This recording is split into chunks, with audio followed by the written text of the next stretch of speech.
Hey guys, in this video I'm going to go over some movements that require the rig, so it's going to be a small hodgepodge, really just upper body and some core stuff. So first I'm going to start with the bench press, so that then I can move this bench and get out of the way, which is going to be very awkward because it's very heavy, so enjoy watching me do that, or struggle through it at least. So you'll lay back on the bench, you want your eyes to be in line with the barbell, or a little bit, really just in line with the barbell. Because once you come off, you want it to kind of come down right at nipple height, or else you're gonna end up hitting the clips each time. So I'm gonna do it with the PVC pipe just so I can actually talk through it. Your thumbs will be about a thumb, or your hands will be about a thumb's length from where the knurling starts. Your feet are on the ground. If you're too short and your feet can't touch the ground, then put plates underneath them so that they're secure on the ground, because you want to push your feet into the ground. Your core is engaged, your glutes are engaged, and your back is engaged as you kind of like strengthen your whole body to then support your upper body as it does this bench press. So this is my body relaxed, pushing my feet into the ground, activation moving up into my glutes and my core, and now I'm active and I'm ready to go. As I lower the bar down, my elbows need to be at a 45-degree angle, not directly out, not too close.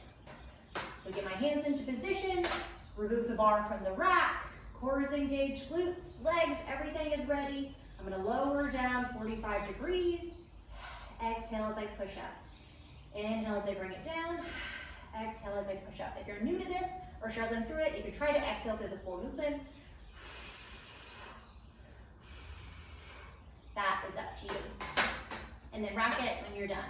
If you can have a spotter, that is always best, so you don't drop it on your face. So that is the bench press. I'm gonna try and move this super heavy bench out of the way.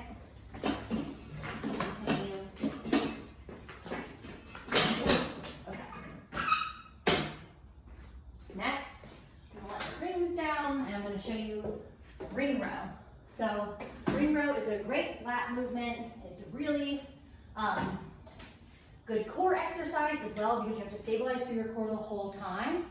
So to scale this movement, you'll see some videos where some people are laying like completely flat and pulling themselves up from like a planked position, you know, with my legs out, the sign is here.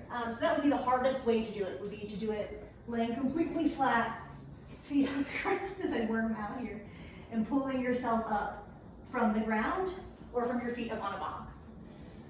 For the most part, most of my clients will do a scaled version of that. So to start, to get used to the movement, you can start with your feet kind of right underneath the rings. You'll hold on to the rings as you engage your core, because you want to stay in this like very tight plank position the whole time.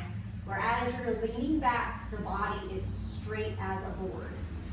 So lowering yourself back, my body is perfectly straight, plank position, from head to heels like a board. Exhale, pulling up, pulling the rings to either side of your chest, and then lowering yourself back down. Now, the closer you move to the rack, the more difficult this will be, and the heavier you will be. And the more you walk your feet out, the easier it will be. So choose the distance that your feet need to be from the rack to be able to accomplish the reps in the tempo that is prescribed. You may have to play with it. You may be walking your feet in and out each time. Whatever you need to do to get it done and to do it the right way, do it like that. All the way up to your chest, either side.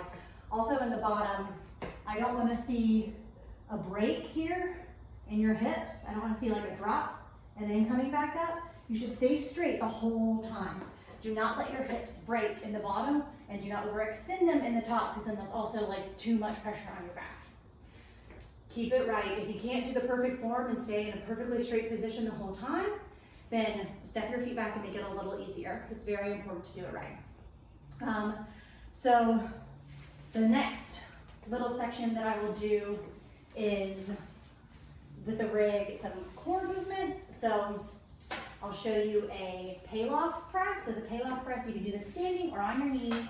You'll have a resistance band around the rig. Step out so that it's taut. Exhale, and my core is engaged, and I'm just gonna push out with my hands and then bring it back in. The tension in my core increases as I push out, resisting the turn, because the band wants me to turn in towards it. I'm resisting that, and then just pulling my hands out. This is a very pregnancy and postpartum friendly core exercise. Just helps you to turn on those core muscles and get them to work and be awake.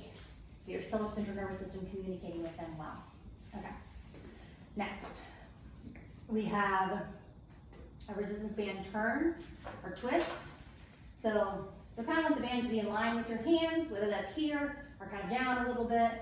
Your hands should stay in line with your belly button the entire time. Your hands do not need to move outside of the belly button because you're just using your arms, you're not using your core, and it's not doing what it's supposed to do.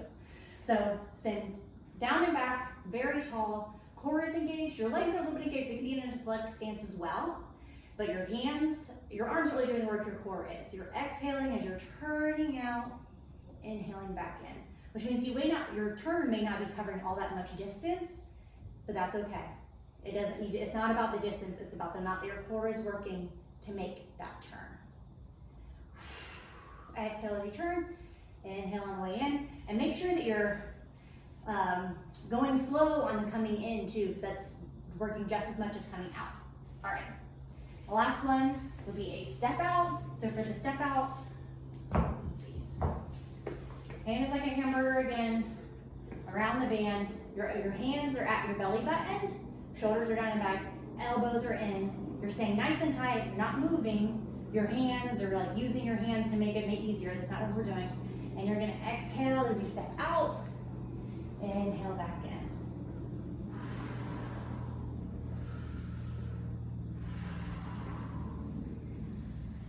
And you can feel it's working your core because it's an anti-rotation movement. So the core, your body wants to turn towards the resistance band and you're resisting it and using your core to resist that turn.